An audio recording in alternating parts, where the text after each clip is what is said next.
ভাই রে, এক অস্কার জয়ী অভিনেত্রী নাকি আরেক অস্কার জয়ী অভিনেত্রীর সাথে কামড়াকামড়ি করে মায়েরে বাপ পাকিস্তান করে দিছে।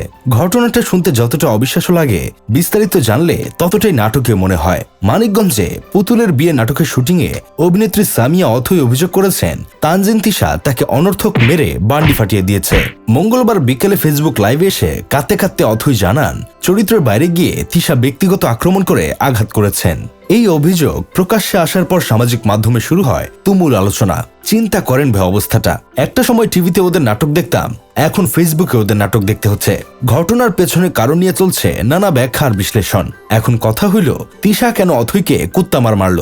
আমরা কম বেশি সবাই জানি তিশা অভিনেতা ফারহানের জন্য এক গ্লাস পানিতে 2 ফোঁটা হারপিক মিশিয়ে শরবত বানিয়ে খেয়ে হাসপাতালে ভর্তি ছিল। তানজিন তিশার মতে ফারহানের সাথে একমাত্র সেই লারেলাপ্পা 3.5 খেলবে, অন্য কেউ লারেলাপ্পা 3.5 খেললে সেটা সে সহ্য করতে পারবে না।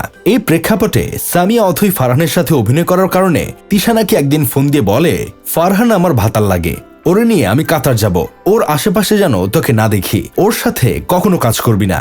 শুধু তাই না, ফারহানের সাথে পুতপুত করার কারণে নাকি কেয়া পায়েলকেও তানজিন তিশা এই একই কথা বলেছিল।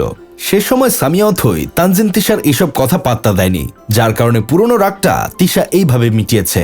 অন্যদিকে বিষয়টি নিয়ে ফপরবাজ টিভির সিনিয়র সাংঘাতিক আবুল বিন কাশেম জানতে চাইলে তিশা তার নিজের ব্যাখ্যা দিয়েছেন। তিশা বলেন, আমার চরিত্র যা আমি তা প্লে করেছি, এমন চরিত্র করছি যেটা স্পেশাল চাইল্ড, আর চরিত্রের প্রয়োজনে সে মারতে পারে, কামড় দিতে পারে, পানিতে পারে। এই বক্তব্যে বিতর্ক আরো বেড়ে যায়। এটা শুনে আমার কদমজোড়া কান্দে উঠে গেছে। চরিত্রের প্রয়োজনে ডিপজলও যদি এমন করত, তাহলে তো সিনেমা সব নায়িকাদের পাট খেতে নিয়ে গিয়ে পুত করে দিত।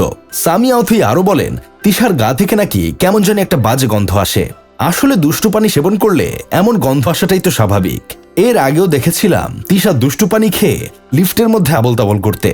ঘটনা এখানেই থেমে নেই, পুরো বিষয়টি এখন সোশ্যাল মিডিয়ায় ভাইরাল। দর্শকরা কেউ অথয়ের পক্ষে, কেউ তিশার পক্ষে অবস্থান নিচ্ছেন। কেউ বলছেন এটা ব্যক্তিগত রাগের বহিঃপ্রকাশ, কেউ বলছেন চরিত্রের প্রয়োজনে অতিরঞ্জিত ব্যাখ্যা। কিন্তু শুটিং স্পটে এমন কামড়াকামড়ির ঘটনা স্বাভাবিকভাবে অনেকেই বিস্মিত করেছে। এইসব দেখে আমার বন্ধু কেরামত বলতেছে, আমাদের দেশে ছোট পর্দার নায়িকাদের ভাবসাব এমন যেন মনে হয় ওরা Scarlett Johansson, Jennifer Lawrence, Angelina Jolie থেকে 3 ধাপে গিয়ে। এর আগে যখন দুষ্টুজনী সহ গ্রেপ্তার হওয়া বিশ্ববিদ্যালয়ের পড়ুয়া এক ছাত্র যখন কট খেয়েছিল, তখন শোবিজ অঙ্গনের জনপ্রিয় মুখ সাফা কবির, মুমতাহিনা চৌধুরী টয়া, তানজিন তিশা এবং সঙ্গীত শিল্পী সুনিধি নায়কের নাম উঠে এসেছিল। তারা নাকি এই ছেলের থেকে জিনিস নিত। আসলে বোতল খায় সবাই, শুধু দোষ হয় পরিমনির। যাই হোক, শেষমেশ আমি গোলাম হোসেন একটা কাজের কথা কই।